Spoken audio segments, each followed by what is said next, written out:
me, Barney is one of the few exemplary, artists of his generation. An artist who has strived over the period of his career to develop a new and autonomous language that is very much his own.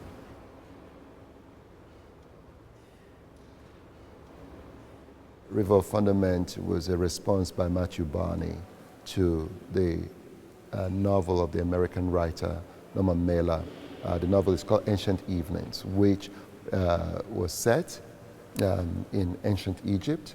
So it's a novel that follows a cycle of life, death, and rebirth. Mm-hmm. Yeah. Well, I would say that that's one of for me, one of the central challenges for this piece was to try to balance the real and the artificial in a way that I hadn't before.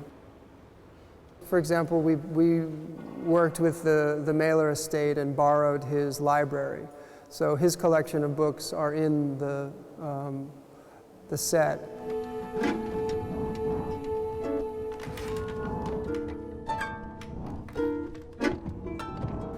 Sort of his presence in the room without actually being there.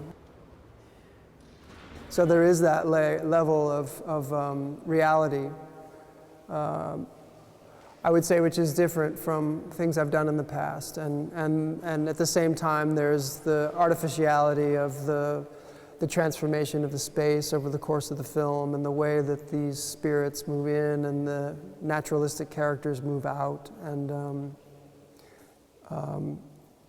so that's more familiar, but I think the balance is different.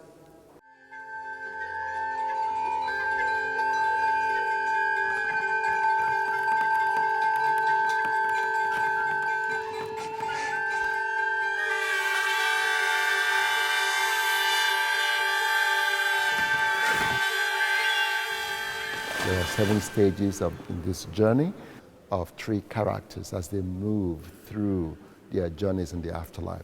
And the exhibition and the sculptures sort of narrate that journey in a sense. So with Boat of Ra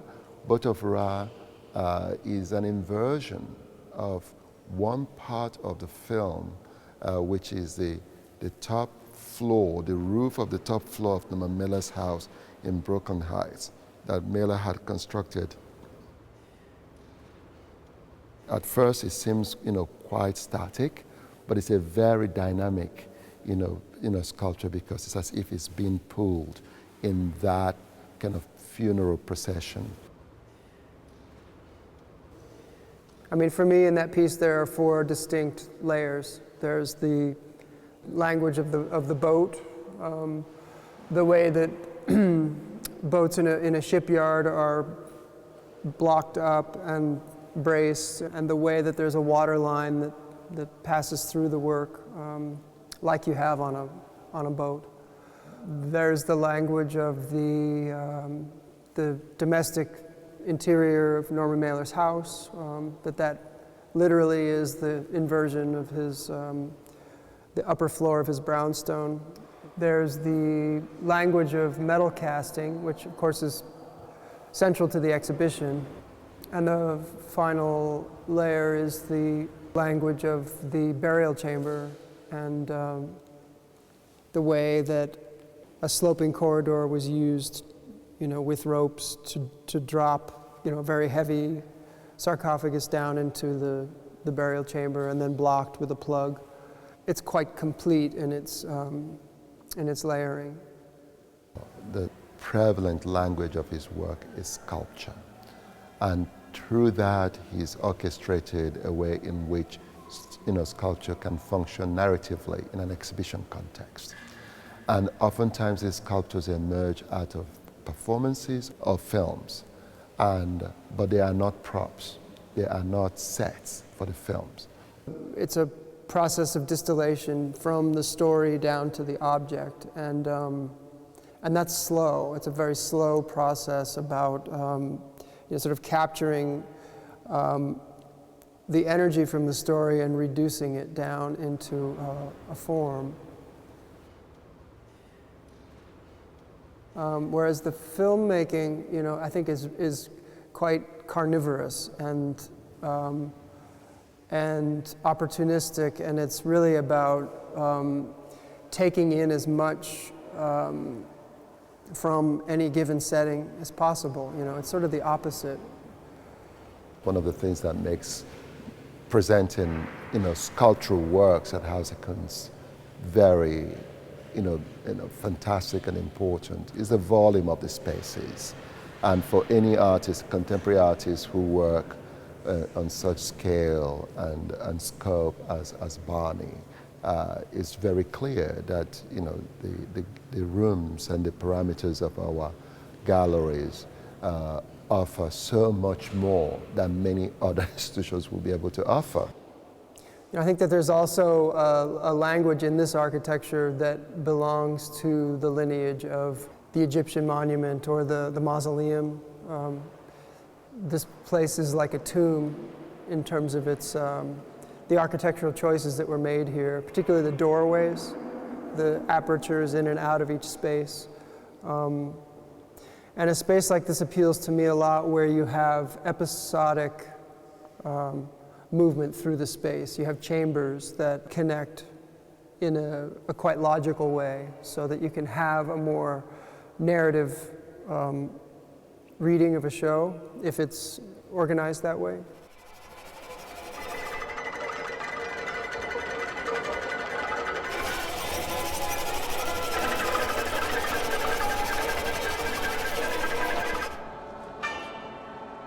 This is the first time where the film is completely outside the context of the exhibition, because River of Fundament, the film, was made for proscenium stage and for opera houses. It was the concept from the beginning to make a work which would, rather than having a relationship to the language of cinema, it would have a relationship to the language of opera and the performing arts.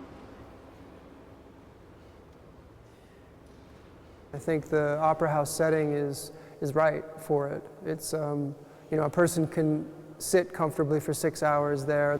It follows in that convention of showing a durational work, and that's different from cinema.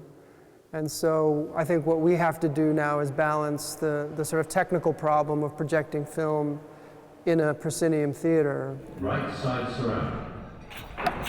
Right rear surround. Left rear surround. Left side surround. On the other hand, I think it's one of the things about opera that interests me, the fact that you're not in a complete vacuum, that you are aware of the architecture, you're aware of the people around you. There's a kind of communal experience. It feels like the right place to show the work.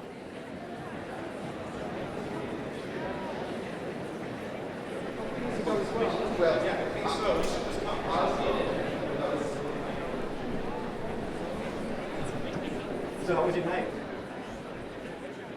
I think it's an important step in this long process of making one of these projects to let go of it.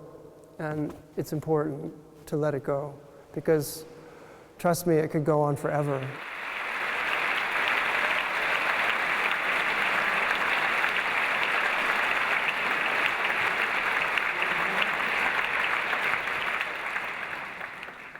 There's a need that I have, and I think it's true of the team that I work with, that with each project we need a new challenge. And for me, that has a lot to do with this idea of building an organism that's larger than any one of us, or even the sum of all of us, and something that can carry itself, make its own demands eventually, and it's important.